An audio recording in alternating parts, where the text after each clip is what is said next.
Boa noite, pessoal, tudo bem? Bom, eu tô dando boa noite, mas eu esqueço que esse momento inicial é o momento que o Instagram tem para informar os meus seguidores que a live vai iniciar. Então, eu vou ajudar o Instagram e vou começar a compartilhar com as pessoas que eu julgo importantes, né, nesse processo, que são todas. Preciso de vocês, gente, para legitimar minhas lives. Desde já eu quero agradecer a você que está entrando, que vai vir, que está sendo solicitado, chamado, já na certeza de que nós nos falaremos já já. E a gente está esperando aqui a doutora Flávia Monteiro. Hoje a gente vai conversar sobre convivência familiar. A gente fala tanto sobre violência, dialoga tanto sobre essas questões que até, né? Então, já informei algumas pessoas que a live tá começando. Esse horário das 7 é um horário que realmente o pessoal tá aí se articulando para fazer as suas lives. Então, deixa o Instagram informando que ele ainda tá informando. Tá chamando o seguidor para poder vir aqui. Boa noite, Doris Salis Salgados. Inclusive, quero experimentar esses salgados que ouvi dizer que são maravilhosos. Já desejo. Vamos lá. A partir da semana que vem a gente vai tomar uma outra configuração, tá, pessoal? A gente vai falar um pouquinho. Vamos diminuir as lives a partir da semana que vem, né? Porque a faculdade está com uma previsão de voltar no ensino, né? No ensino normal, então, no ensino remoto, né? Então a gente tá para diminuir aí a quantidade de lives que a gente vai fazer durante a semana, mas a gente vai estar aqui, sempre com 2 quadros, tá? Pra gente poder conversar. A doutora Flávia já está presente. Vamos lá, doutora Flávia, para conversar com a gente.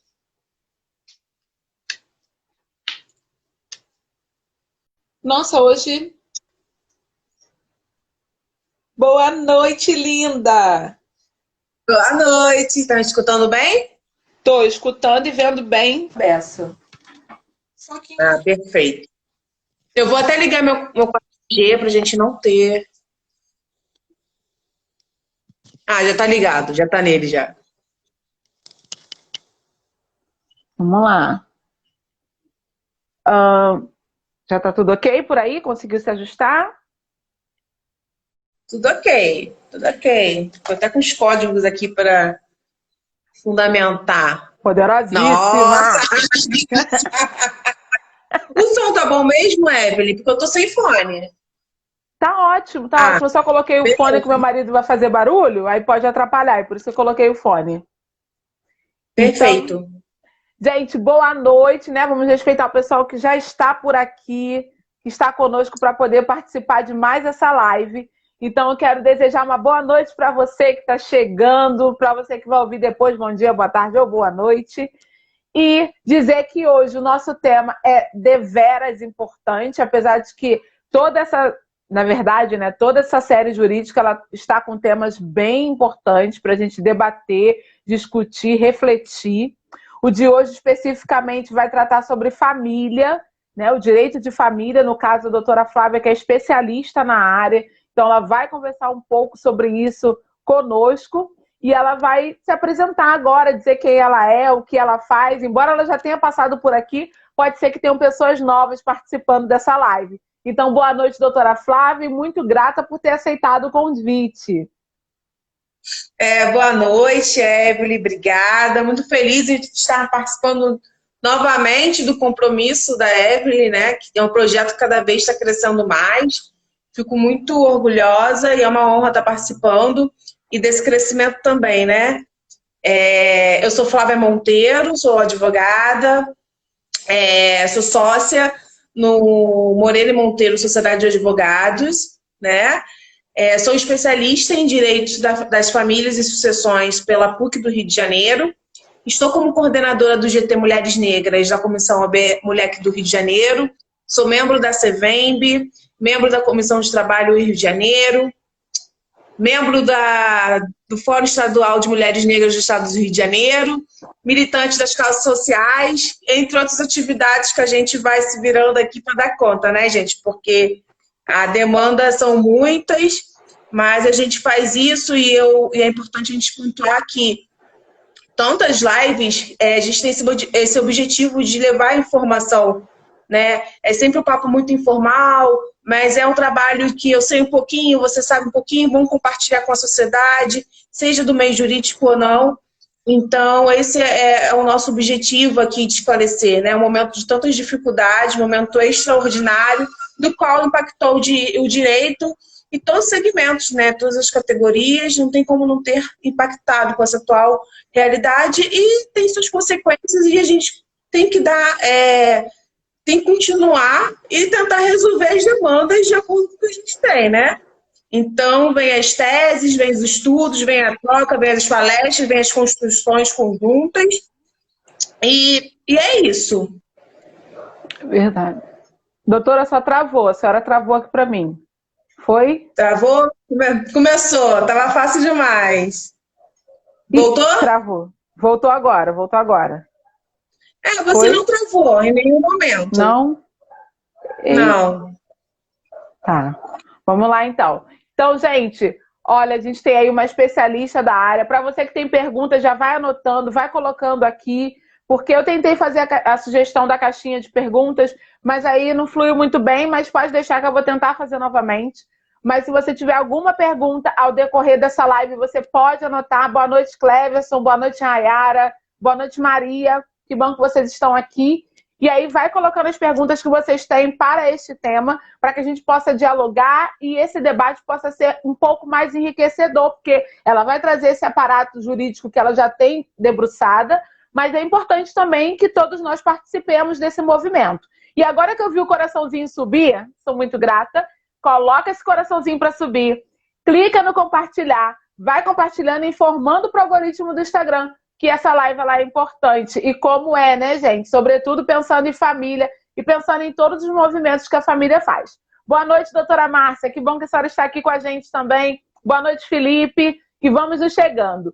E aí, como eu disse, o nosso tema hoje é convivência familiar em tempos de pandemia. E a doutora Flávia, inclusive, escreveu um artigo sobre isso, foi publicado, ela até disponibilizou para quem tiver interesse, pode me procurar que eu envio para vocês, tá? E aí, pensando em toda essa temática, pensando nisso que a gente vai partilhando, doutora, fala um pouquinho pra gente desse direito à convivência familiar, porque eu achei muito interessante quando a senhora colocou que o direito à convivência familiar, ele é uma garantia prevista constitucionalmente. Então, eu fiquei, gente, é sério isso? Eu pensando assim, na minha cabeça de leiga, né? Eu achei que só fossem as previsões lá da legislação. Mas pensando nessa convivência familiar, fala um pouquinho pra gente, doutora, desse direito a essa convivência. Vamos lá. Boa noite, doutora Márcia, todo mundo que está chegando. Antes da gente entrar no assunto da convivência familiar, vou fazer aqui um recorte histórico rapidamente, não tem como aprofundar por causa do tempo, para dizer qual é a conjuntura atual das famílias hoje, né? A gente tem uma Constituição Federal de 1988. E essa Constituição, a procuração dessa Constituição foi muito importante, né? Foi um divisor de águas no nosso ordenamento jurídico. Por quê? Né? Porque essa Constituição contemplou a pluralidade familiar, né? Ela reconheceu a pluralidade familiar, que não existia. Antes da Constituição, a família era formada pelo homem e pela mulher, e pelo casamento, né? Instituto legítimo e único reconhecido naquela época na vigência do Código de 1916. Ou seja, qualquer relação que não fosse o casamento não era legítima e era marginalizada, né? E os filhos só eram reconhecidos advindo do casamento, né? Fora do casamento, esses filhos não eram reconhecidos, eram muito pelo contrário, era reconhecido até por termos pejorativos, como os filhos ilegítimos, filhos bastardos, né? E ficavam à margem da sociedade sem direito algum, né? Então, a própria união estável que foi reconhecida, foi contemplada na Constituição de 1988, era um concubinato, tem o puro e impuro. E era completamente marginalizado, né? Porque era visto como qualquer tipo de relação. E como a relação, a única que era reconhecida, né, até pelo próprio Estado, era o casamento, então qualquer coisa diferente disso já não fazia parte daquela sociedade, né? E quando eu falo dessa questão da Constituição, que foi um marco, eu não falo que a Constituição trouxe essas famílias, porque essas famílias, a diversidade, ela sempre existiu, né? Ela sempre existiu. A Constituição, ela reconheceu, por força de movimentos sociais, né, pressão, né, cada um na sua luta, né, a gente conseguiu esses reconhecimentos, né? Aí veio desse momento que a família era o casamento, né? A família era totalmente baseada no valor econômico, patriarcal, né? Era o homem que mandava nessa família, que conduzia. A família não tinha o caráter do afeto, o caráter existencial, né? Era totalmente patrimonializado. A questão econômica era muito forte. Então, a Constituição veio e trouxe no seu artigo 226, né, o casamento, reconheceu a união estável, a família monoparental, né, para quem não sabe, a família monoparental, como é dito popularmente, é mãe solteira, pai solteiro, né, é um dos seus progenitores com a sua prole, tá? Então, trouxe essa pluralidade familiar. Tá? Ela não inovou, ela simplesmente reconheceu porque sempre existiu. E nesse sentido, trouxe o poder familiar. Como eu falei, que antes da Constituição, era o pátrio poder, né? Quem tinha autoridade naquela família, quem decidia, era esse pai. Né? Então, com a Constituição que trouxe essa questão do poder familiar, a autoridade parental é do pai e da mãe. Tá? É do pai e da mãe.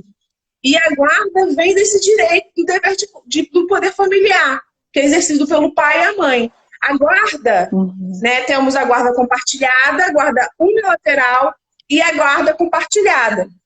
Que aqui, que é o tema convivência familiar, é a guarda compartilhada, do qual a gente vai tratar com mais minúcia, porque a guarda compartilhada, atualmente no nosso ordenamento jurídico, ela é a regra, né? É caso a caso, e algumas peculiaridades, muitos detalhes, pode ser uma guarda unilateral, mas a regra hoje é a guarda compartilhada.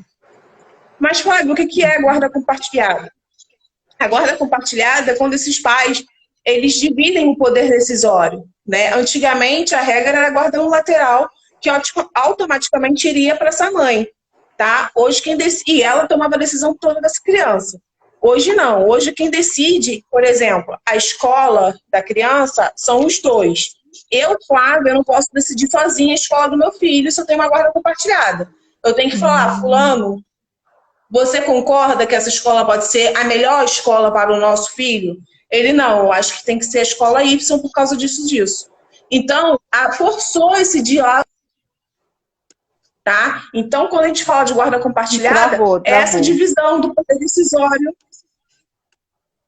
Opa! Voltou agora, voltou.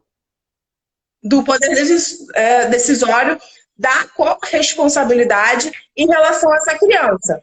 Mas quando a gente vai regulamentar essa guarda compartilhada, a gente define a residência de referência dessa criança, tá? Pode ser do pai ou pode ser da mãe, ok?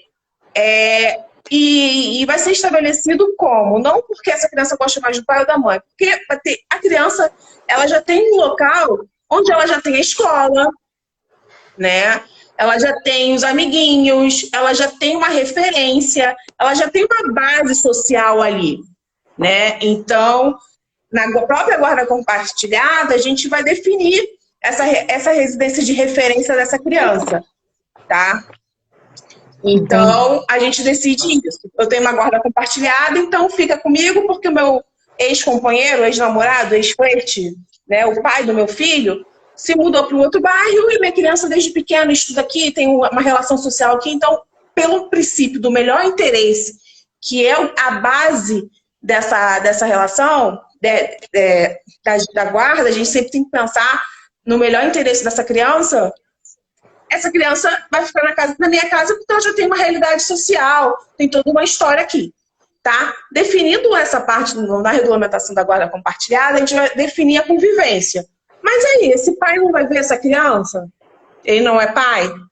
Claro que vai, né? É um dever, é um direito da criança. Um direito que está previsto na nossa Constituição, no artigo 227, um direito fundamental, tá? Fundamental de primeira dimensão, né? E está garantido, né? Esse pai tem o dever, direito e dever, mas quem tem o direito da convivência é a criança e o adolescente, tá? É previsto na nossa Constituição Federal e pensando nisso, a gente vai regulamentar essa visita, essa convivência, tá? Pode ser 15 dias, fica final de semana, isso vai ser um acordo para essa criança ter o contato com o pai, tá? Se na atual conjuntura já tem uma convivência estabelecida, né? A gente entrou numa pandemia, né? Que mudou a vida de todo mundo, né? Inclusive quem tem a convivência já estabelecida, seja ela provisória ou definitiva. Então, qual é a recomendação? Suspender essa convivência por um período, mas aqui eu falo de uma forma muito ampla. A gente tem que analisar caso a caso, tá? Porque, por exemplo, se eu tenho os pais, se um dos genitores é da área da saúde, seja enfermeiro, técnico de enfermagem, ele está na linha de frente do Covid, né? Da campanha do Covid. Então, esse pai que está na linha de frente é muito mais propício, suscetível a ser contaminado e expor essa criança que está em casa. Então, a gente vai usar o bom senso e fazer um acordo provisório, determinando nesse tempo de pandemia, que essa criança vai ficar na casa do outro genitor, que está trabalhando em home office, não está saindo, né? Não vai expor essa criança tanto ao risco, tá? Mas o que acontece? A gente já entendendo o que é o poder familiar, de como era a família antes da Constituição, como é hoje a pluralidade familiar, né, que a guarda compartilhada é a regra do nosso atual ordenamento jurídico, e que eu estabeleço a casa de residência e vou fazer a convivência familiar, e tem esse momento extraordinário, a gente também encontra dificuldades. Porque, assim, ok, a criança vai ficar na casa de um genitor, mas aí, e o contato com o pai ou com a mãe vai acabar? Se é um direito fundamental dessa criança a convivência? Então, quais são as nossas alternativas atuais? Implementação de convivência virtual é uma delas, tá? Como funciona isso, Flávia? Eu tenho a minha convivência provisória definitiva estabelecida lá no meu acordo, lá na sentada, na decisão do juiz, tá? Nos dias que seria a minha convivência, que eu não posso ter contato, porque a gente decidiu, tá, preservar a criança, então eu vou deixar com a outra parte, o guardião, tá? Eu vou ter acesso a essa criança por meio virtual, seja chamada em vídeo, seja pela plataforma Zoom, seja pelo Skype, seja lá como for essa plataforma, mas eu tenho que implementar essa convivência virtual para essa criança continuar tendo contato com esse pai ou com essa mãe, tá? É uma das alternativas. E é bom pensar que qualquer atitude que for tomada não pode ser unilateralmente. Você tem que comunicar a outra parte, né? E se tiver advogado constituído, procurar um advogado. Não é assim, acabou, a gente está em pandemia, não vou pagar pensão, não vou visitar o meu filho, porque é pandemia. Não é assim que funciona. E, gente, é sério. As pessoas não têm essa consciência, principalmente no que se refere à pensão alimentícia. Esses dias eu estava lá no presídio, pensão alimentícia, gente. Entendeu? Pensão alimentícia. Agora, semana. Entendeu? Então, tudo tem que ser comunicado, tudo tem que ser anexado, tudo tem que ser regulamentado, colocado aos autos, tudo de uma forma muito transparente, né? Então, não sei se foi claro, ou Evelyn, já falei. Foi. Foi sim. Não, você falou um pouquinho de como isso funciona, trouxe pra gente que existe um aparato legal para tudo isso, e aí a gente engancha aí, então, na pergunta da doutora Márcia, para a gente não se perder. Essa situação tem causado conflitos. Alguns pais, por capricho, insistem em expor a criança ao vírus. Inclusive, eu vivenciei uma situação dessa com uma mãe. Tem alguma previsão legal para evitar essa exposição? E aí, Flávia, doutora Flávia, tem alguma previsão que fale sobre isso? Olha, como é uma medida, tudo que está acontecendo agora de forma extraordinária, mas tem no Tribunal de São Paulo teve uma suspensão compulsória. O juiz suspendeu de forma compulsória essa visitação, essa convivência do pai, porque, de fato, esse pai ia colocar o filho em risco. Se eu não me engano, no caso de São Paulo, o pai era um piloto de avião que fazia viagens internacionais. Então, ele estava nos países que estavam já todo mundo contaminado no auge da pandemia, e ele insistia em pegar essa criança. Ele não teve o bom senso e a cautela de preservar o filho, porque a gente está falando de um vírus que eu posso estar assintomática e estar contaminada, né? E contaminando quem estiver no meu redor. Então, esse pai não teve essa consciência e insistiu. Então, a mãe rapidamente procurou o advogado, que já foi para o plantão judiciário, e o juiz falou: suspensão compulsória, não tem como esse pai visitar essa criança que vai colocar em risco, né? Se essa mãe, ou Márcio, esse pai, continua de maneira recorrente expondo a criança, você tem provas disso, manda essa mãe procurar o judiciário, procurar um advogado para suspender essa visitação, essa convivência nesse período, porque não é razoável. E o princípio do melhor interesse da criança, cadê? Está sendo banalizado. Tá? Não sei se eu respondi.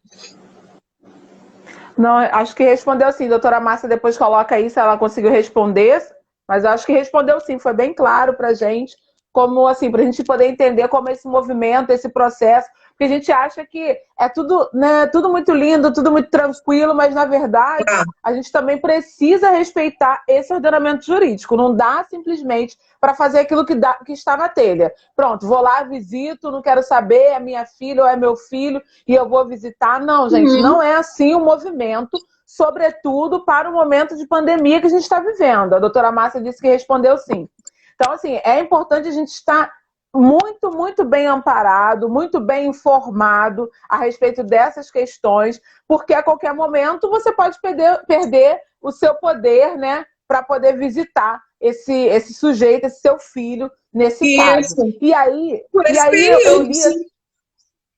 exatamente. E também, poxa, faz videochamada, sabe? Tudo é uma questão, talvez, de acordo, né? Faz uma videochamada, faz um Meet, faz um Zoom, tem tanta plataforma. Tudo bem que aqui eu não posso generalizar, porque nem todo mundo tem acesso, eu super entendo. Mas tenta resolver da melhor forma, como a doutora trouxe aqui pra gente. Entra em um acordo, conversa ou genitor com a genitora com o genitor, justamente para não colocar no meio disso tudo a criança. Porque a gente sabe que também gera um estresse para a criança ou adolescente nesse sentido, né? E aí, pensando assim, nesse poder familiar, a gente sabe que a nossa sociedade ela é patriarcal, né? Então, às vezes, eu acredito que até você tenha trazido um pouco disso no início, mas pensando assim nessa questão patriarcal, e pensando em medidas legais, como funciona essa questão de caber ao homem ou à mulher a determinação de como encaminhar o seu filho, de como motivá-lo, enfim, né, nesse sentido. Como a gente pode perceber essa questão do poder familiar? Se ele vai caber ao homem, se vai caber à mulher? Então, quando eu falo poder familiar, os dois, mãe e pai, em conjunto, trabalhando aqui lado a lado, tá? Não tem, você vai ficar com a escola e você vai ficar com o médico, vai definir o médico. Os dois vão decidir em conjunto, tá? E quando eu falo isso, parece que é dos melhores do mundo, mas aqui aqui é a teoria, a prática é completamente diferente, a gente tem muita dificuldade para implementar essa questão da divisão, de compreensão, de ter parceria. de tomar conjunto, porque geralmente os genitores não se falam em processo de guarda. Infelizmente, a gente tem essa dificuldade de comunicação, de abrir um canal de diálogo. E também é um dos objetivos da guarda compartilhada, de forçar isso aqui.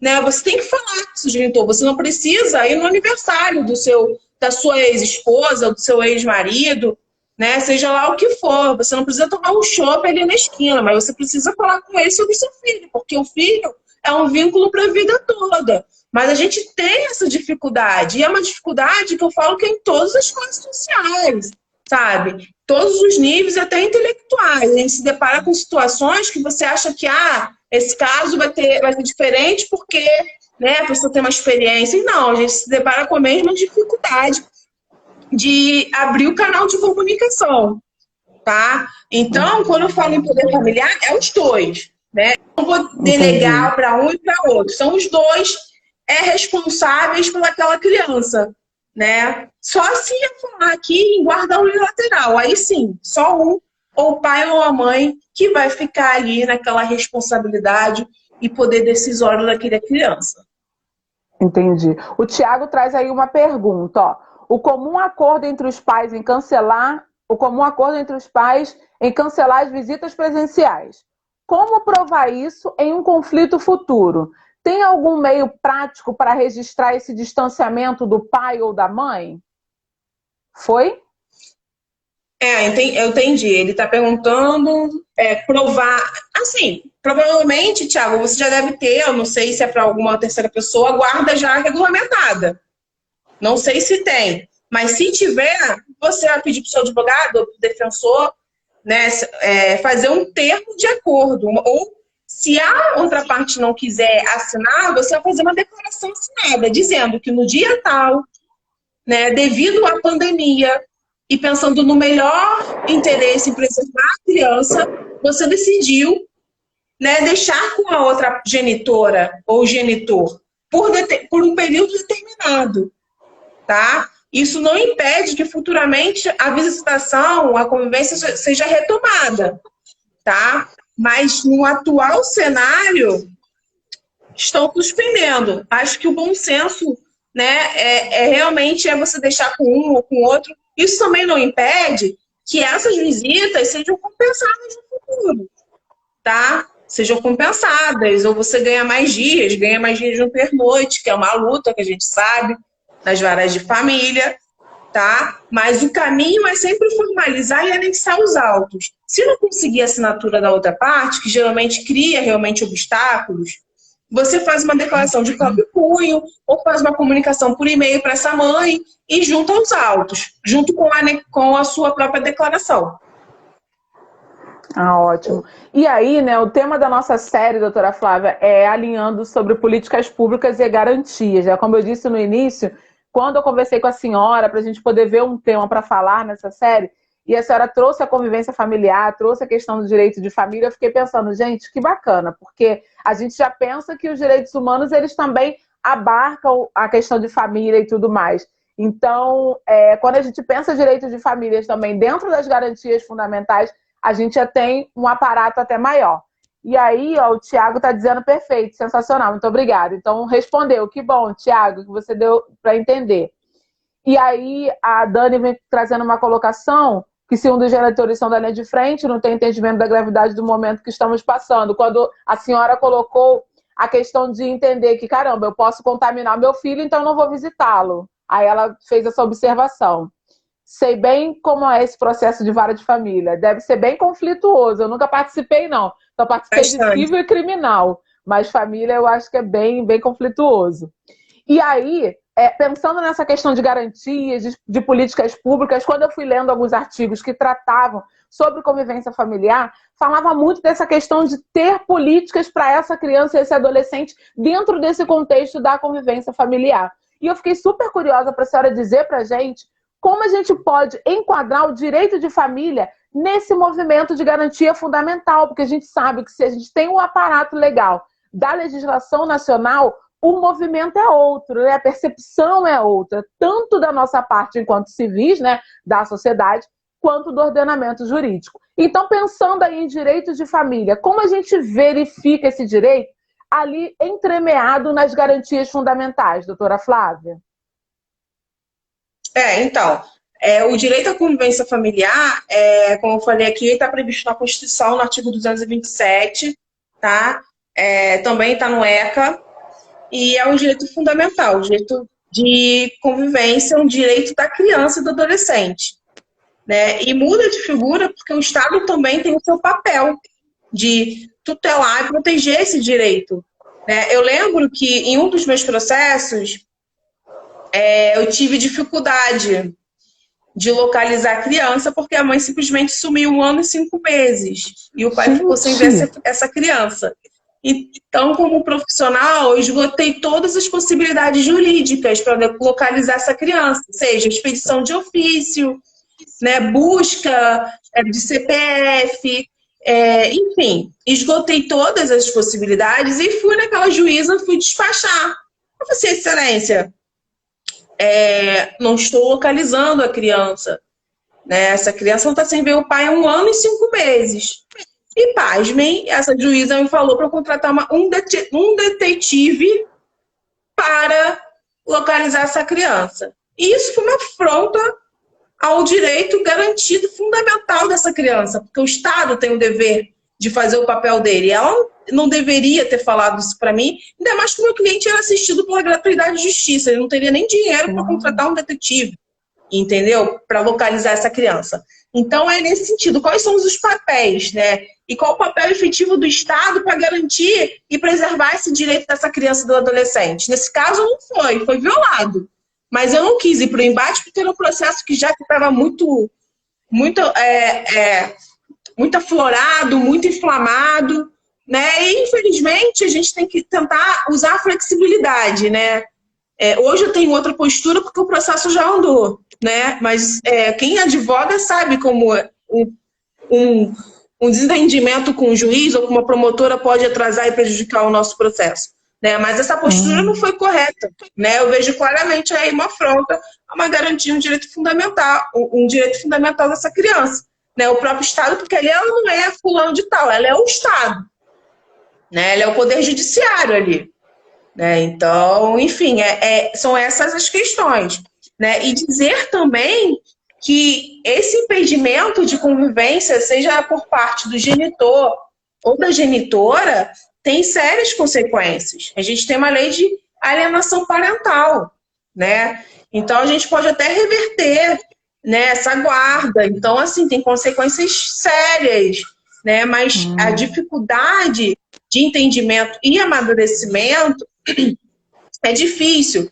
Eu sempre falo isso nas lives, quando eu falo de direito das famílias, porque é uma área muito sensível, né? Lida com sentimentos, com rompimentos, com frustrações, né? E a pessoa é tomada dos piores sentimentos e fica cega e a criança acaba virando um instrumento de vingança naquele processo. E quem é o mais prejudicado é a criança e o adolescente, sabe? Esse pai, nesse caso, né? Essa criança lembrou do pai, porque eu estava preocupada dessa criança não lembrar do pai. Porque ela assumiu com esse filho tem 4, pequeno, 4, 3 anos. Entendeu? Foi um lapso temporal significativo de convivência de pai e filho. E ela arrumou um outro companheiro que já estava desqualificando esse pai, colocando aquela criança que ele é o novo pai, entendeu? Então, ainda tudo, o trabalho também em equipe, vem um estudo psicológico, serviço social, né, para ajudar a auxiliar, mas tudo muito lento, né? A atual realidade do Poder Judiciário, ele está com muitas demandas, está muito moroso, né? Não tem servidor. Então, assim, isso tudo prejudica o processo, porque até eu resgatar, por exemplo, uma criança que está sofrendo alienação parental, quanto tempo vai levar? E quando eu conseguir chegar, será que eu vou conseguir resgatar essa criança? Eu não sei. Então, até que ponto o Estado também tem sua parcela de culpa nesses processos? Então, é um questionamento que a gente tem que levantar, né, pesquisar, debater, para criar os meios alternativos de justiça, beleza, mediação, práticas colaborativas. Ok, é um meio, tá? E quando a gente consegue um diálogo com a outra parte, funciona. Mas na maioria dos casos, as pessoas não querem nem te atender, não querem nem te ouvir. Então fica difícil a gente tentar fazer um trabalho no sentido conciliatório, né? Então a gente tem essa dificuldade. Eu tô falando aqui para ninguém desanimar da área de família, não, tá, gente? Mas a gente tem que ser um profissional diferenciado, aberto, né? Buscar sempre esse canal de comunicação, fazer um trabalho com o cliente de escuta, de receber esse cliente, entender a dor desse cliente, né? Porque por muitas vezes a questão jurídica só foi no final. O cliente chega muito fragilizado, né? Seja qual for a parte, seja qual a questão, chega muito fragilizado no seu escritório, né? Muito sentimento, muita coisa mal resolvida. Então você tem que fazer esse trabalho de escuta. Eu não sou psicóloga, né? Mas tem que fazer esse trabalho de escuta com o cliente para depois chegar na questão jurídica, né? E depois que chegou na questão jurídica, fazê-lo entender que tem que resolver da melhor forma possível. E isso é um desafio profissional da área das famílias e sucessões, né? Fazer o seu cliente entender. E quando... Pode falar. Tente entender, pode falar. Não, só isso, eu já ia falar demais. Nada, que isso. Tá maravilhoso. E aí a Gleice está considerando aqui, ó, a doutora Gleice, né, a doutora Ana Gleice, partes estão emocionalmente abaladas com a separação e acabam descontando na criança. Exatamente. A doutora Shirlene vem dizer, ó, concordo, o cliente quer ser ouvido. Engraçado, a gente está nesse movimento social de escuta, que hoje eu participei de uma capacitação que falava sobre a questão da violência contra a mulher, e a gente falava muito desse processo de escuta. Eu acredito que em todas as profissões a gente precisa humanizar os processos através da escuta. Sabe? A gente precisa realmente ouvir aquilo que o nosso cliente diz, ouvir o que o aluno diz, o que o professor diz. Cada profissão a gente vai precisar aumentar essa vitalidade de escuta, sabe? A gente precisa disso. E aí uma dúvida que surge aqui, doutora Flávia, é pensar que assim, tem esse poder familiar, a senhora falou pra gente, muito bem dito, né? Fantasticamente, que ele vem dos dois, isso aí, doutora Márcia, escutativa. Que ele vem dos dois, esse poder, então não é cada um ficar com uma coisa, na verdade é um acordo entre ambos. Dentro desse processo, havendo esse conflito todo e a criança nesse meio, é possível algum desses genitores perderem esse poder familiar? Tem alguma previsão legal que diga que ele vai perder isso? Ou é algo que eu estou a gente tem uma previsão. Não, a gente tem uma previsão no nosso Código Civil de extinção, suspensão e perda do poder familiar, mas não é nesse sentido. Eu vou até que me permita fazer a leitura do artigo para poder explicar para vocês. Tudo bem. Extingue-se poder familiar, tá? Pela morte dos pais ou do filho, pela emancipação, pela maioridade, pela adoção e por decisão judicial, por forma desse artigo que trata, o 1638, que trata exatamente sobre a perda judicial, né, do poder familiar. Poderá, por ato judicial, o poder familiar... Não, perderá, por ato judicial, o poder familiar, o pai ou a mãe, que castigar imoderadamente o filho, deixar o filho em abandono, praticar atos contra a moral e aos bons costumes. Inciso 4º, incidir reiteradamente nas faltas previstas no artigo antecedente, e esse meu código aqui não está atualizado. E teve uma inclusão de mais uma hipótese do perda familiar, que foi de feminicídio. Tá? Inclusive, eu fiz um trabalho sobre isso, a gente pode falar em outro momento. Eu até esqueci.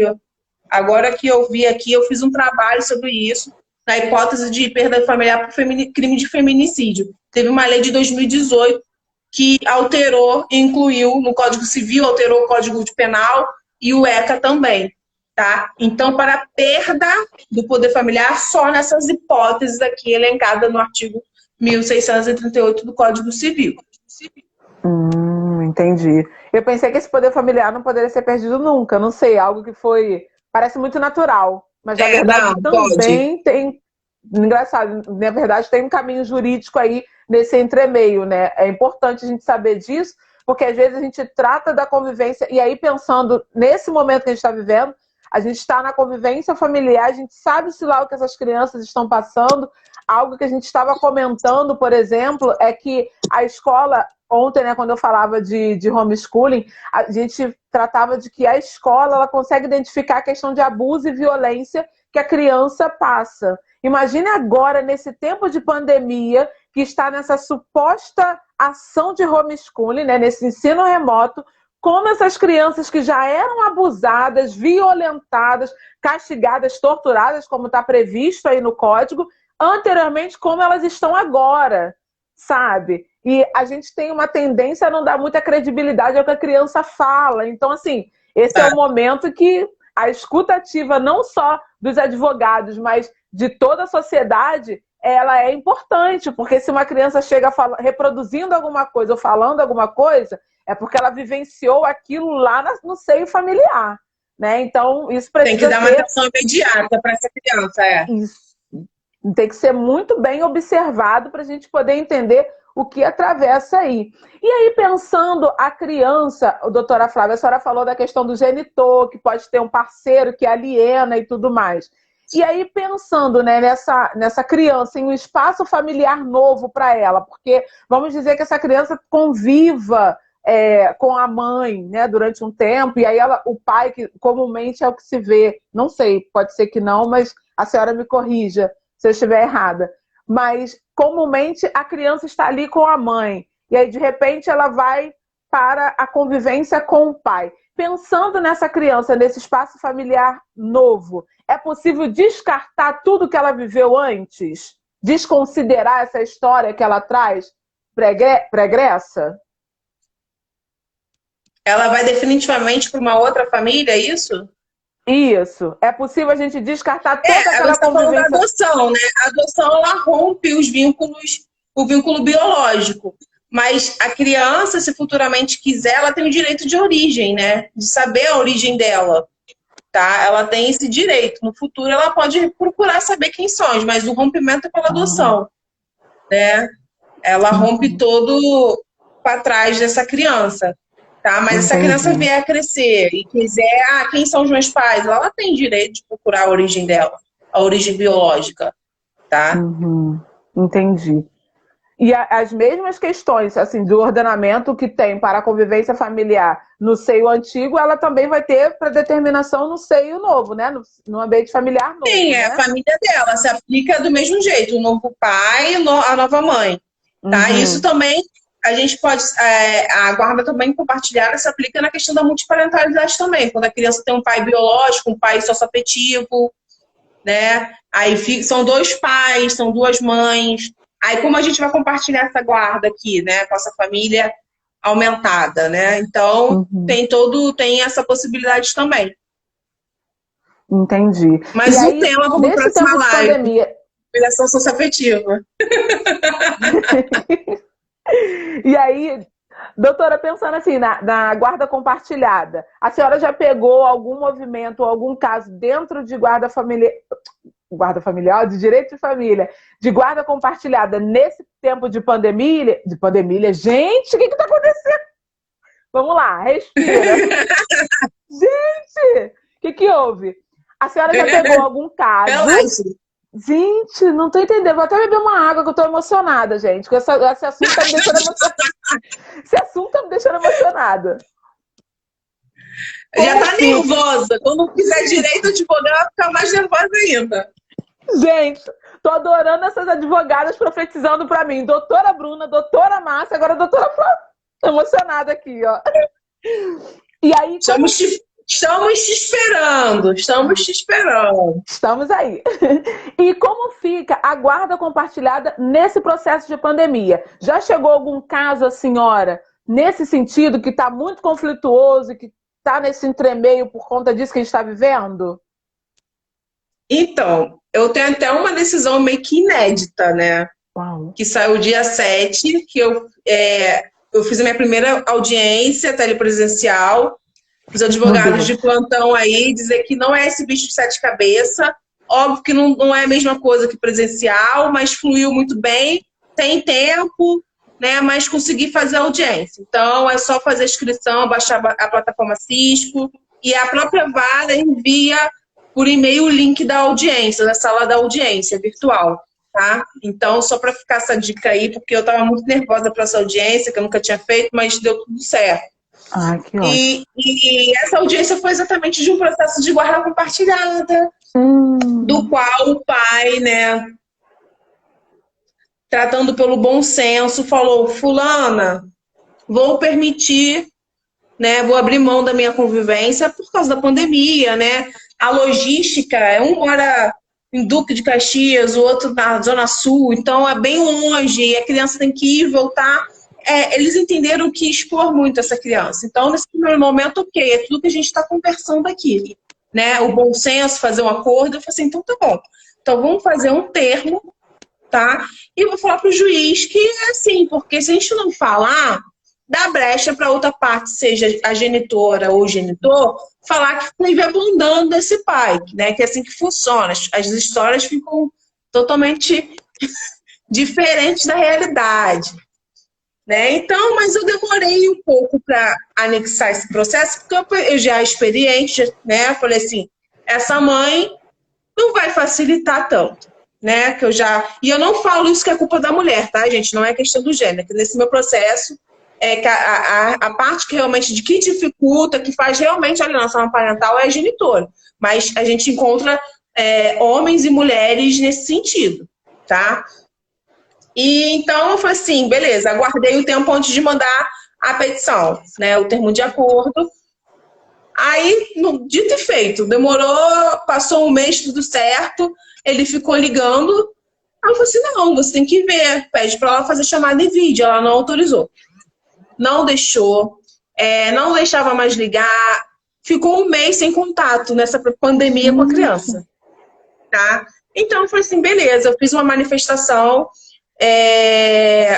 e a juíza foi nesse sentido. Antes da audiência, ela implementou a convivência virtual. No despacho lá dela, ela falou assim, que implemente essa convivência por WhatsApp, todos os dias, de tal hora, e você veja como tudo que a gente está conversando aqui como possibilidade de alternativas, essa juíza determinou no despacho dela, né? Mas essa decisão não foi cumprida.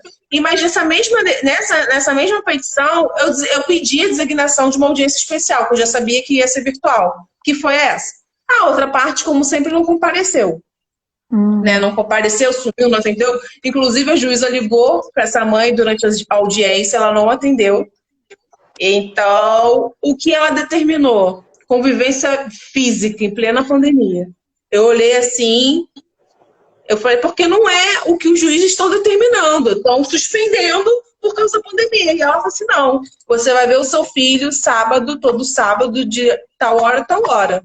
Ela determinou a convivência física. Então, esse pai vai ver essa criança. Por quê? Porque a mãe, mesmo diante da pandemia, mesmo o pai disposto a deixar a criança com ela, né, abrindo mão da sua convivência, ela está impedindo a convivência dele de via virtual, telefônica, ela não está deixando esse pai ter contato. Tá? E nesse próprio despacho ela mencionou alienação parental e já deferiu a minha busca de apreensão, porque sábado esse pai não vai conseguir pegar essa criança. Então a gente vai ter que meter uma medida mais drástica. E, infelizmente, tá? Quando eu falo de busca de apreensão, eu não gosto, eu nunca fiz, tá? Porque eu acho que é uma medida muito drástica para a criança, a gente chegar lá com burão, com oficial, assusta essa criança, mas infelizmente tem casos que é necessário. Tá? Então, eu não sei como vai ser. Sábado vai ser a primeira visita dele, que eu acho que vai ser frustrada, que essa mãe, pelo histórico, não deve liberar essa criança, e infelizmente no próximo a gente vai ter que fazer uma busca e apreensão. Infelizmente, tá? Já tem audiência marcada para a semana que vem, dia 14, sobre o mesmo caso, mas o que foi inédito aqui, né? Como a gente sempre fala nas lives, que tem que ser caso a caso. Né? No geral, os juízes não estão deferindo convivência física, sim a virtual. Estão suspendendo a convivência. Ela viu que essa mãe, mesmo com a boa vontade desse pai, continua impedindo a convivência virtual, telefônica, qualquer tipo de contato. Até a comunicação que era por e-mail, que foi estabelecida na audiência, na frente da promotora e da juíza, ela não responde mais os e-mails. Então, a juíza, ela teve um olhar, né? E determinou, você vai ver seu filho. Ainda mais se você não conseguir, você doutora, já defiro aqui a busca e apreensão. Esse pai tem que ver essa criança. Então, foi meio que inédito na atual conjuntura, né? Por isso que eu falo que tem que ser caso a caso, tem que ver o histórico do processo, né? As suas peculiaridades. Essa mãe, ela de fato não quer, e ela está fazendo alienação parental. Porque você impedir a convivência do pai e filho, ou mãe e filho, é alienação parental. Então, saiu agora, fresquinha essa decisão, né? Saiu dia 7 na audiência, né? Foi uma decisão muito positiva para a gente, né? A gente não quer chegar ao ponto de ter que fazer busca e apreensão em plena pandemia, né? Todo mundo está com o psicológico abalado, né? Sendo errado ou não, não tem como não se afetar com essa questão da pandemia, de viver no isolamento, quarentena, sem dinheiro, redução de salário, sem ter sua rotina normal, né? Então, por isso que até eu optei por sábado não entrar com busca e apreensão. Foi assim, tente ir sozinho com a decisão da juíza para tentar pegar seu filho, tá? Porque aí não conseguindo, infelizmente, a gente vai ter que fazer, tá? Mas são coisas que não tem para onde correr. Aí essa criança não vai ver o pai, né? Aí a gente vai estar afrontando um direito fundamental dessa criança. Né, que é um direito da criança, né? Que é difícil a gente fazer os pais entenderem isso. A criança, não importa que se o pai é X ou Y, né? Mas a criança tem um pai que tem direito de receber esse pai, essa mãe, né? Esses pais, né? Entendeu? Então, esse foi meu último caso, fresquinho, saiu agora. Eu acho que foi bem inédito essa decisão, né? Diante do caso concreto. E é isso que está surgindo. Uhum.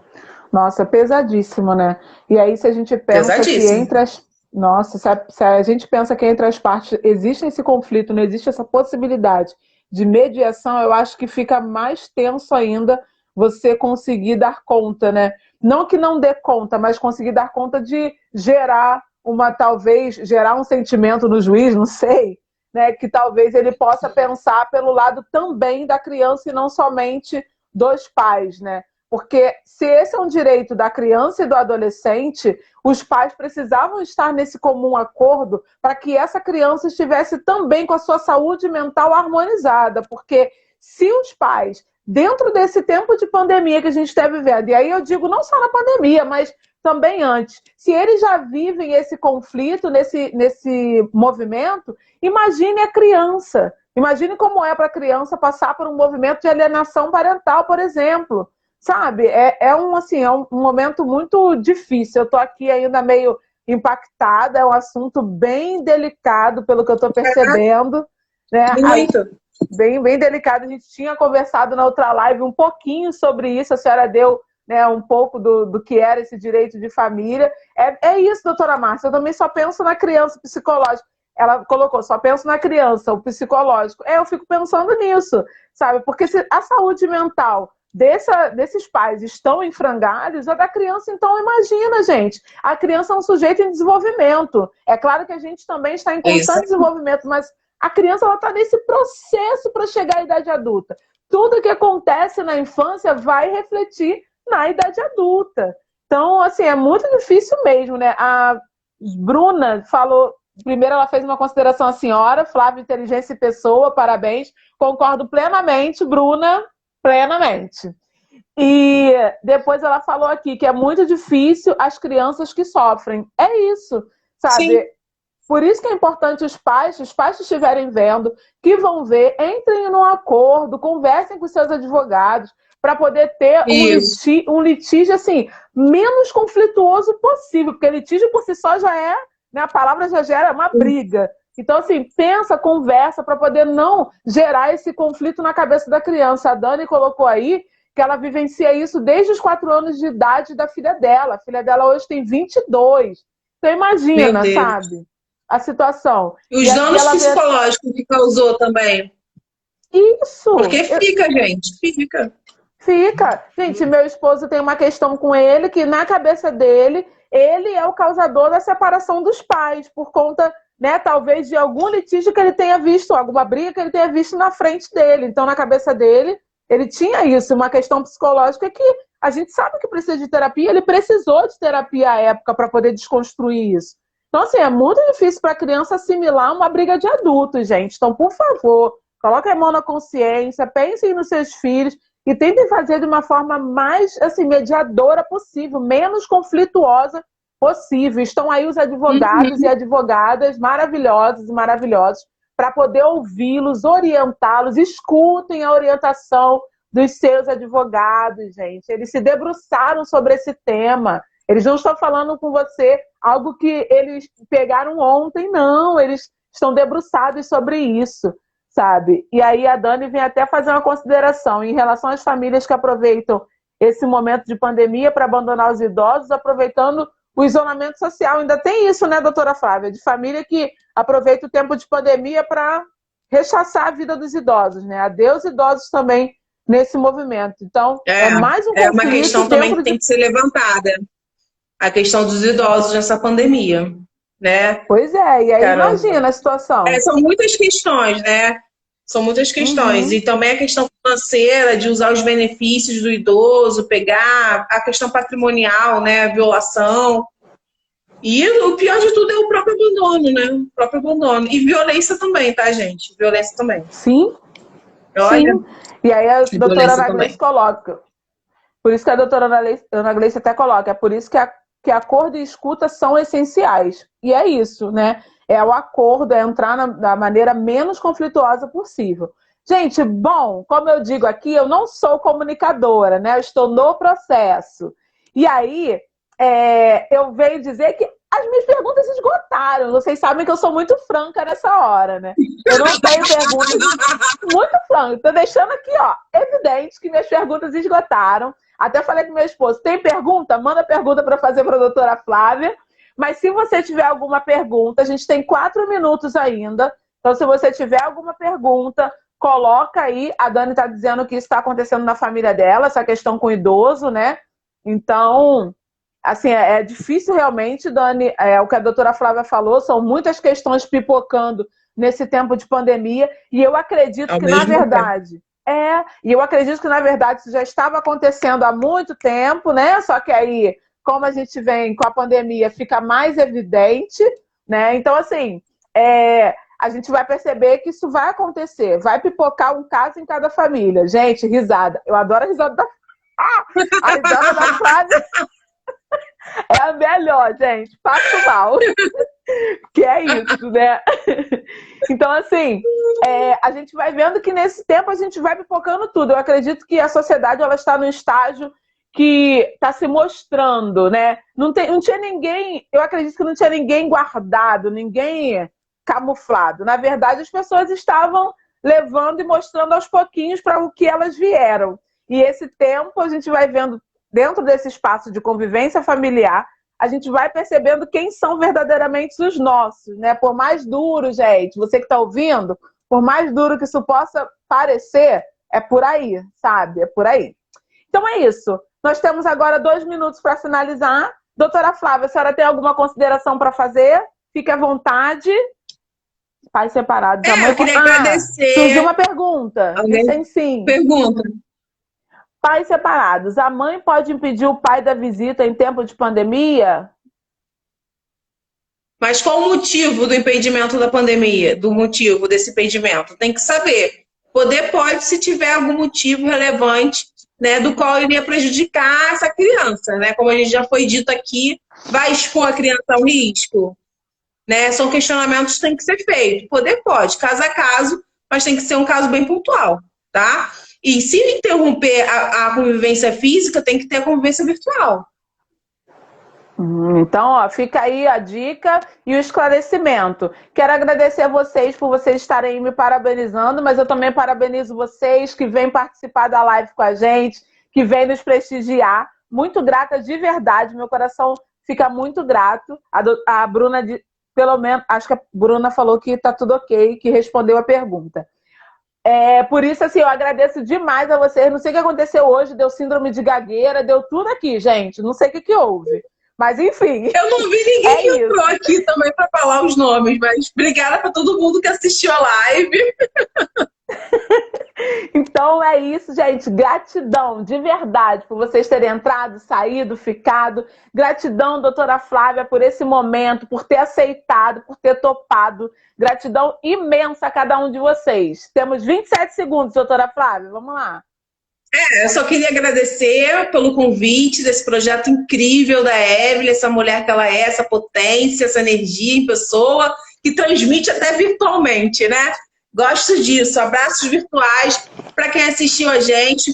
Mais uma vez, obrigada. Quem tiver dúvida, gente, se eu não for muito clara, pode mandar pelo direct. Eu respondo.